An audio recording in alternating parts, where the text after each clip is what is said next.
Clase, como iniciamos la clase del día de hoy. Bueno, pues buenos días a cada uno.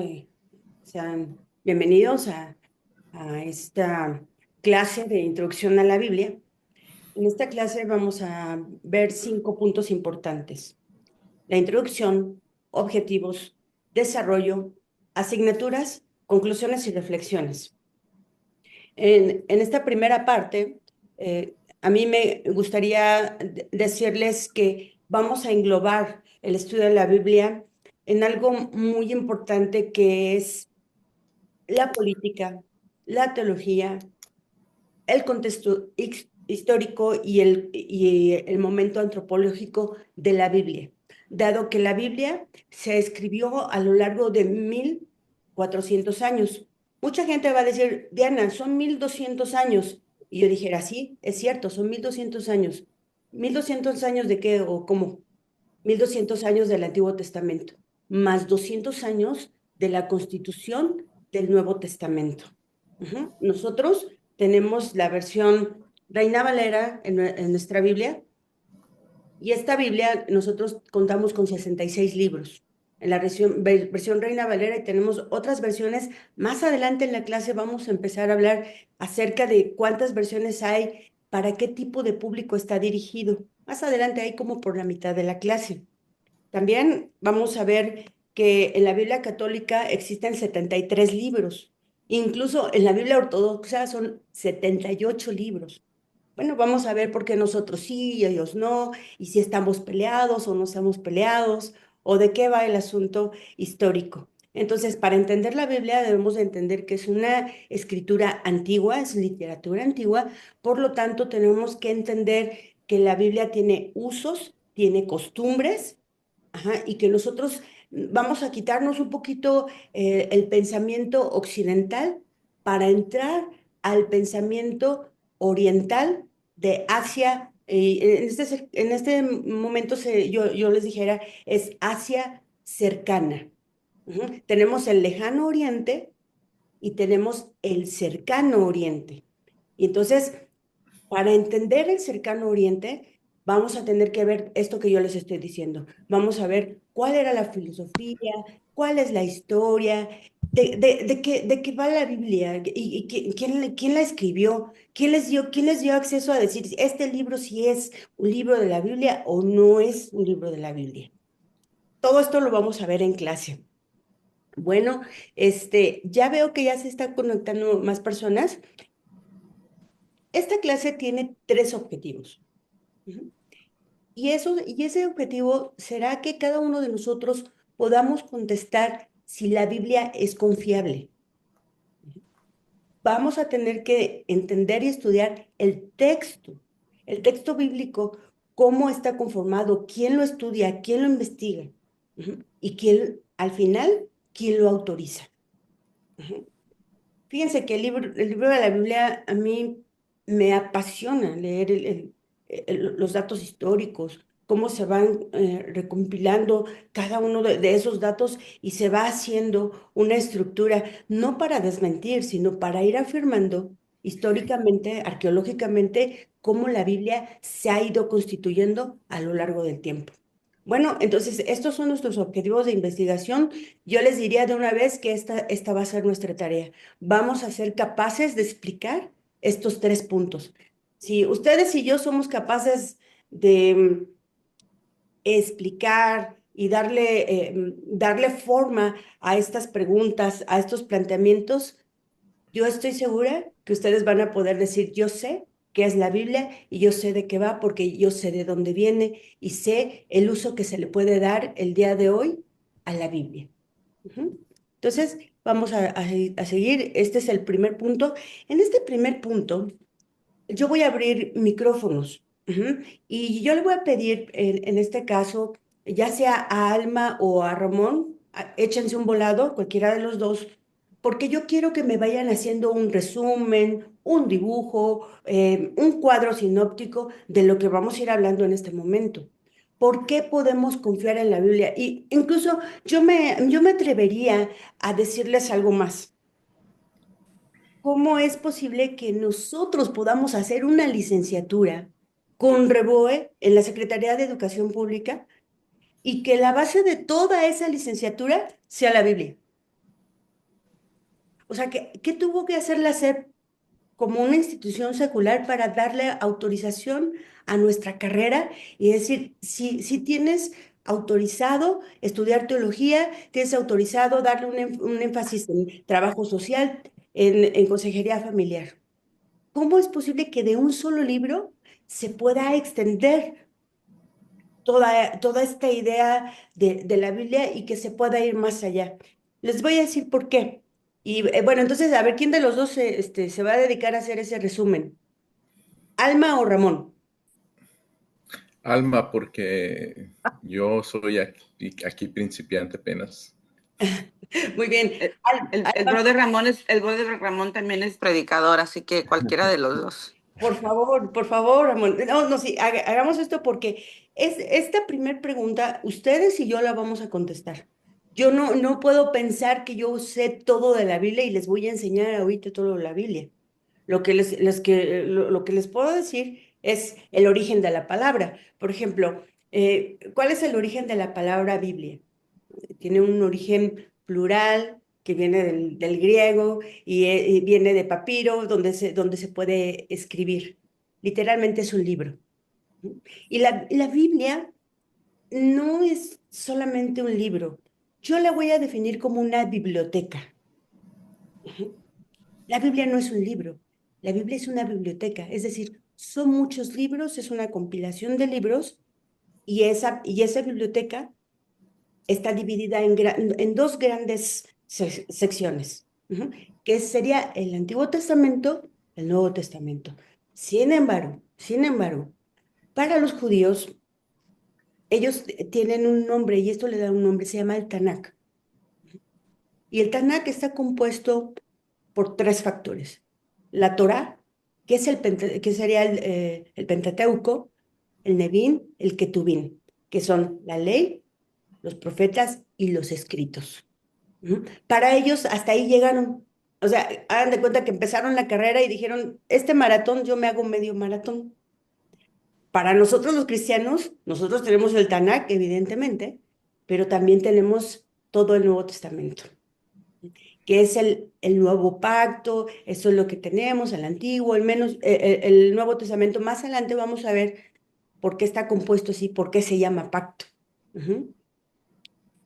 La Biblia, así como la naturaleza, es la voluntad de alguien que dejó testimonio, alguien que quiere hablar con nosotros y que nosotros, en consecuencia, respondamos ante ese mensaje. Ujú.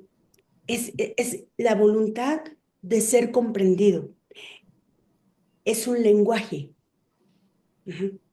Y creo que no hay nadie de nosotros, de los que estemos en esta sesión, que no sea indiferente a lo que la Biblia nos dice.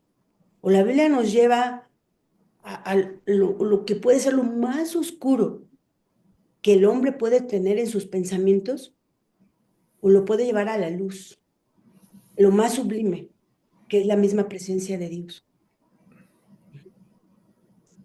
Y entonces, cuando nosotros estamos experimentando estas sensaciones, ¿quiere decir que solamente es un libro de emociones? No. La Biblia es y ha sido sometida a los más grandes criterios científicos, como cualquier otra evidencia histórica, que cuando se encuentra una vasija, cuando se encuentra un pergamino, tiene el mismo grado de rigor científico al ser estudiado. Ujú. Entonces, aquí cuando se empieza a redactar la Biblia, cuando se empieza a redactar, los judíos hacen un equipo. Ujú. Ellos siempre trabajan en equipo, son bien trabajadores, trabajan de sol a sol. Ujú. Entonces, cuando ellos tienen, este grupo de personas se juntan, ujú, arman un grupo de los eruditos y entonces ellos son los oferim, ujú, son aquellos que custodiaban la escritura. Hagan de cuenta que si este fuera un rollo de la ley, que esta Biblia viniera enrollada, Bueno, unos se encargan de cuidarla, de que la humedad y todo eso, de que no se la vayan a robar, de que si te la voy a prestar, bueno, se la voy a prestar a los niños para que lean. Les voy a dar un dato. Ujú. El pueblo judío es llamado el pueblo del libro. Y ustedes sabían que ellos empiezan a leer y a escribir, no importa cuál sea la profesión de ellos. Y no importa si se hizo medio analfabeta o una persona que se hizo doctorado en la ley. Ellos empiezan a leer y a escribir a partir de los 3 años. Por eso es llamado el pueblo del libro. Ujú. Entonces, para ellos les es muy importante acercar la escritura a los niños desde muy, muy, muy pequeños. Ajá. Y entonces, bueno, toda esa escritura pues tenía que ser cuidada de todo a todo. Ujú. Entonces, unos son encargados de cuidar la escritura, otros son encargados de ver cómo va a ir el texto. Ujú. Otros van a ser encargados de la interpretación del texto. Es todo un equipo y bueno, pues aquí es donde entran los escribas y son personas que exclusivamente se dedicaban a escribir, a plasmar a través de una tinta muy especial las escrituras. Diana, ¿y eso qué tendría que ver? Pues cualquiera lo pudo haber hecho. Y pues más adelante vamos a ver que Dios deja una cápsula de tiempo. Y esa cápsula de tiempo es llamada como el gran descubrimiento, uno de los grandes descubrimientos del siglo XX. Lo vamos a ver más adelante. Bueno, entonces ya dijimos que la Biblia tiene este rigor científico, que estuvo resguardada, que los judíos lo llaman de una manera, nosotros, ¿qué más sabemos de la Biblia? Vamos a abrir micrófonos, por favor. Ramón, algo que me haya hecho falta de esta descripción de la Biblia. Ah, bueno, yo entiendo que la Biblia fue escrita ah, por el Espíritu Santo también, que fue guiada para ser escrita por el Espíritu Santo, por los escribas. Ah, no sé si eso es lo que faltó, pero eso es lo que puedo decir en el momento. Definitivamente. Eso lo vamos a ver en nuestra clase de canon. Vamos a ver, Ujú. ay, ¿quién le dio autorización? Nadie. Nadie le puede dar autorización a la Biblia para hacer la Biblia. Buenos días, buenos días. Adelante, adelante, por favor. Sí, abrimos micrófonos. ¿Qué más sabemos de la Biblia? Yo sé que la Biblia está escrita en cuántos idiomas. A ver, ¿alguien sabe de cuántos idiomas está escrita la Biblia?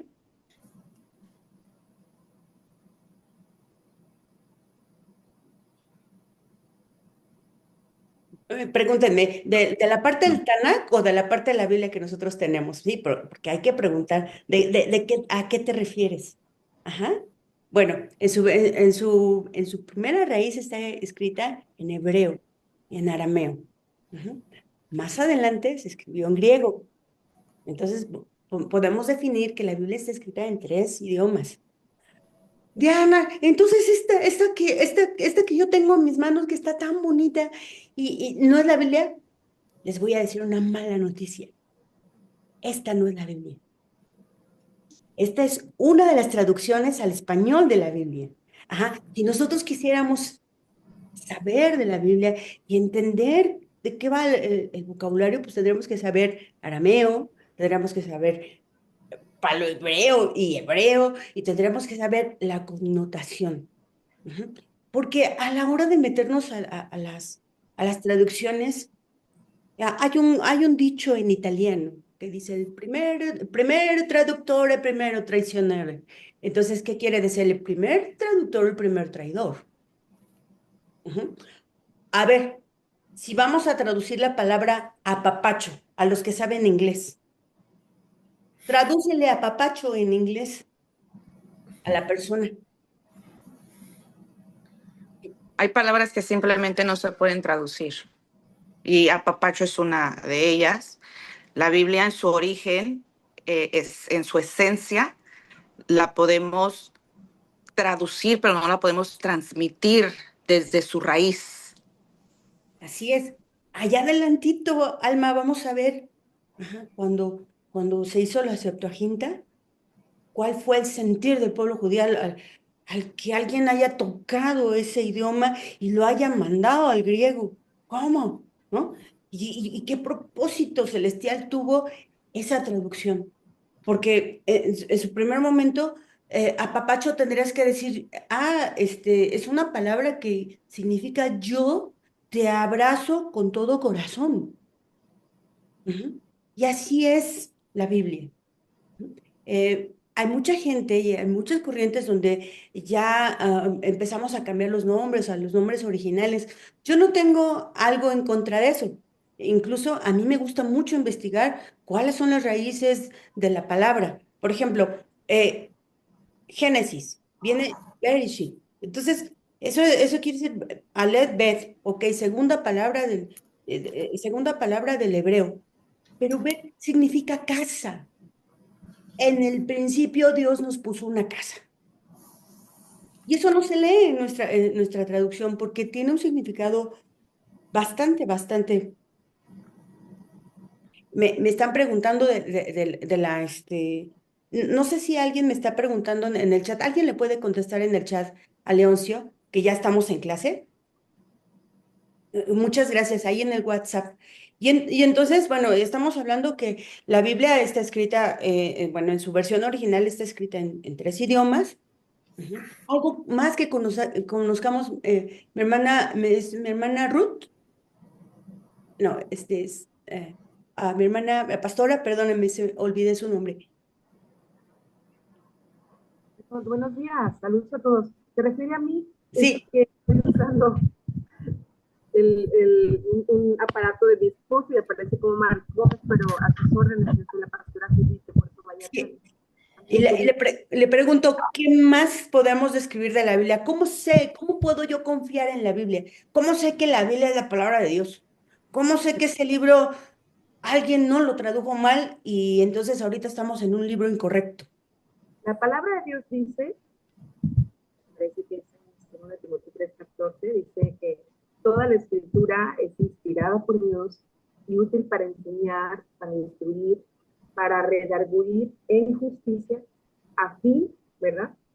De que, de que todo hombre sea, dice, enteramente preparado para toda buena obra. Enteramente, completo, dice, y enteramente preparado para toda buena obra.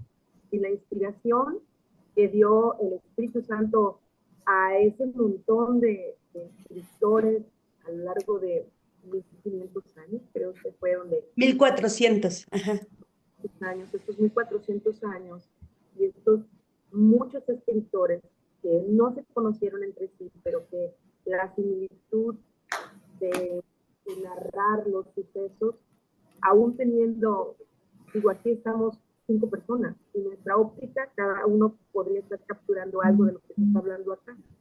Sin embargo, cuando la palabra converge, son tan exactos, aunque hayan pasado muchos años uno del otro. Entonces, eso solamente lo pudo haber hecho la inspiración del Espíritu Santo para haberlo narrado así, con detalles, con precisión, y que siga siendo efectivo para el día de hoy, nosotros. Entonces, claro que lo hicieron humanos, pero inspirados por el Espíritu Santo, que finalmente en su trabajo ser el maestro. Confiamos. Gracias. Casi no se oye su micrófono. Vamos a ver después a ver si en la próxima participación la podemos escuchar mejor. ¿De acuerdo? Entonces, bueno, estamos haciendo esta pregunta. ¿Se puede confiar en la Biblia? Hagan de cuenta, si yo fuera una persona que yo no creo en la Biblia y que mi acercamiento a la Biblia ha sido nulo. ¿Cómo podría yo decirle a una persona, tú puedes confiar que la Biblia es la palabra de Dios? Vamos a decir que yo tengo un nivel de estudios de secundaria, de preparatoria.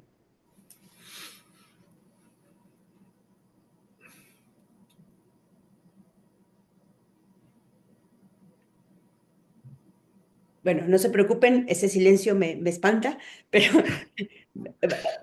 No se preocupen, lo vamos a ver. Yo lo clasifico. Hemos hablado acerca de que los judíos son el pueblo del libro, ¿no?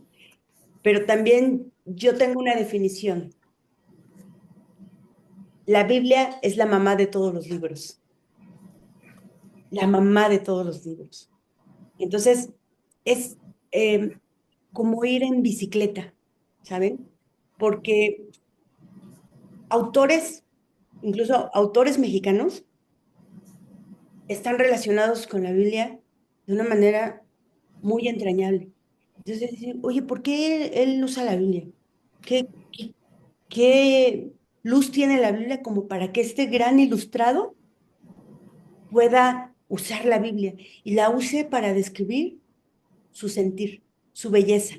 Fíjense, había un escritor en paz descanse chiapaneco, Jaime Sabines, y él decía una cosa, él decía, yo leía la Biblia de los católicos y esa Biblia pues era bonita, porque esa Biblia pues te llega al corazón.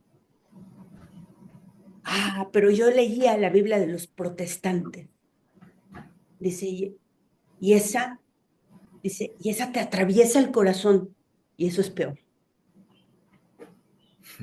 Precisamente por lo que decía nuestra hermana, porque la palabra de Dios es una espada que entra en lo profundo del pensamiento, discierne, explora qué hay ahí, como un explorador, como cuando uno está haciendo una cirugía, y saca la intención del corazón y nos revela quiénes somos.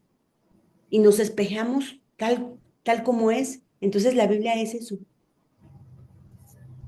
el libro que me lee a mí como soy yo. Adelante, Alma, por favor. Eso es muy bueno, es muy interesante y qué lindo lo que acabas de compartir. Ahora, viéndolo desde un punto de vista de una persona, y yo creo que esto sería algo clave para todos nosotros como alumnos, ¿cómo entonces respondemos a la pregunta? ¿Es confiable la Biblia? ¿Por qué es confiable la Biblia? ¿En qué nos basamos?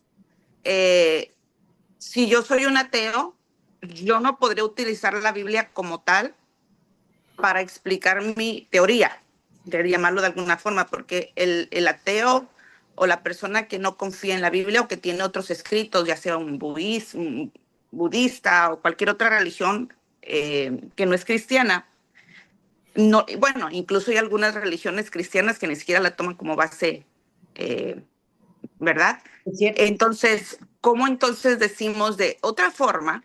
Y eso es para poder ponernos de acuerdo y todos poder entender, ¿cómo entonces todos, qué base podemos utilizar para poder explicar la Biblia como tal y su confiabilidad? El versículo que usó la pastora yo creo que es el más importante para nosotros como cristianos, por supuesto, porque estamos convencidos que así es nuestra autoridad, es nuestro libro de la vida. Pero entonces, ¿cómo alguien que no lo toma como autoridad suprema, le podemos explicar por qué sí es nuestra autoridad suprema? Porque Podríamos a lo mejor tener, como decimos en inglés, un brainstorm o no sé cómo se dice en español, perdón. una lluvia de ideas, Correcto. una lluvia de ideas, y precisamente es lo que yo estoy provocando. Ya me contestaron ahorita con un versículo, me acabas de contestar algo, ¿sabes qué? Yo no tengo cero Biblia. Y a mí, justifícame por qué de un libro puedes tener una fe o de un libro puedes sacar una licenciatura. ¿Como de parte de quién? ¿No? Ah, para eso estamos nosotros y para eso vamos a estudiar. Ujú. ¿Por qué? Porque entendemos que históricamente, arqueológicamente, la Biblia tiene una historia, tiene un fundamento. Y ese fundamento se da, ujú, fíjense cómo es el proceso y cómo va el asunto.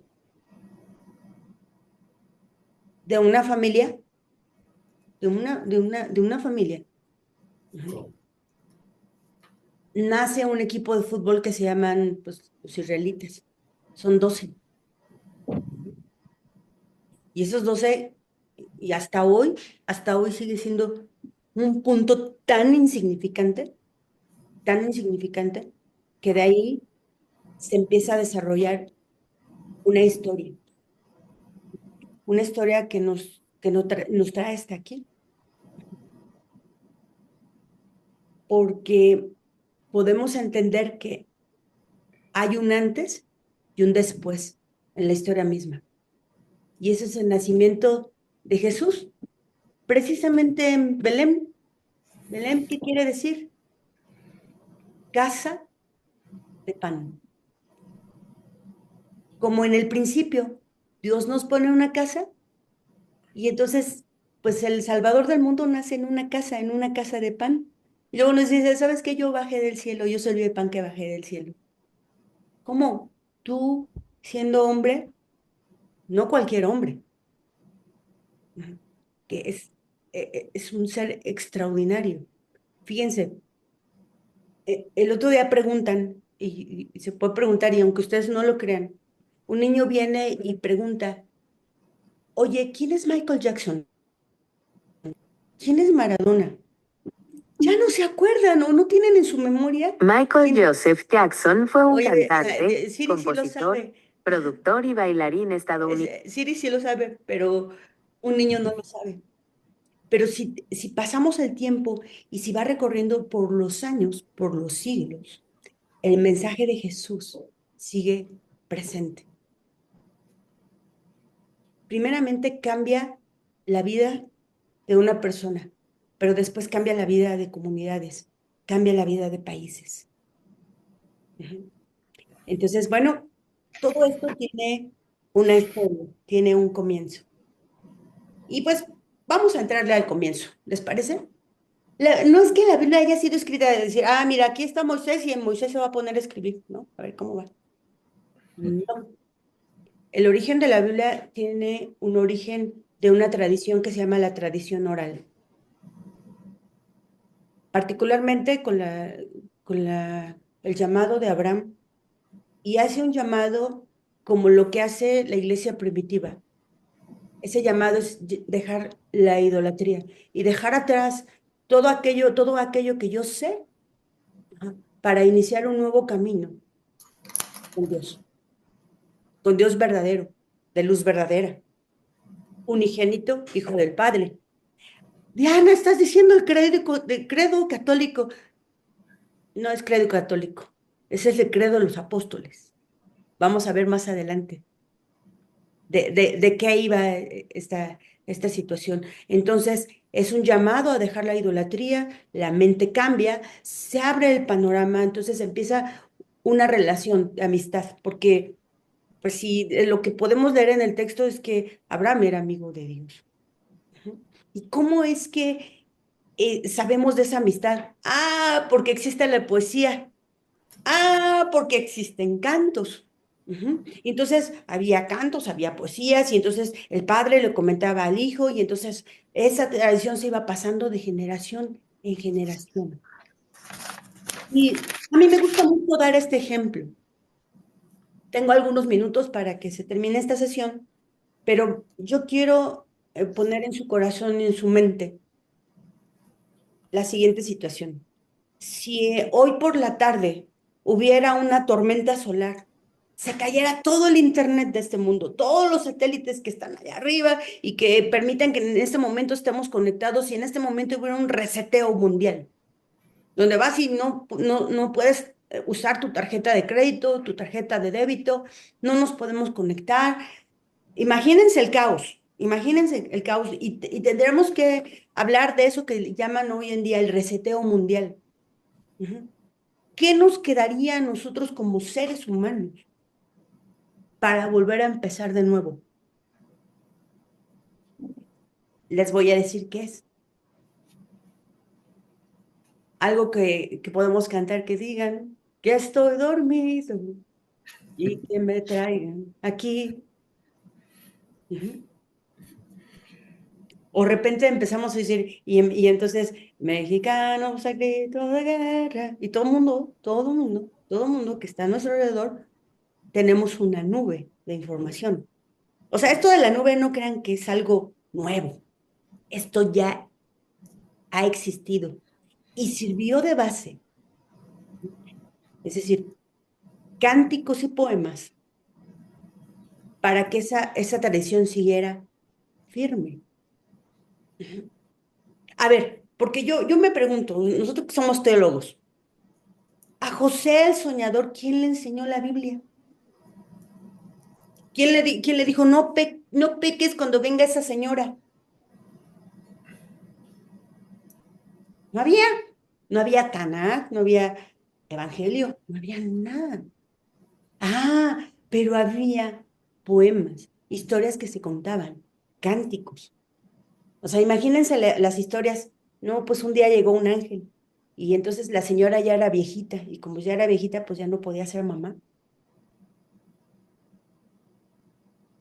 Y eso se quedó impregnado en el oído y en el corazón de la gente que iba escuchando esa historia. Cortamos la sesión, regresamos. Ok. Se va a cortar en cualquier momento. Voy. Nos reconectamos, ¿verdad? Por favor, nuevamente. Gracias.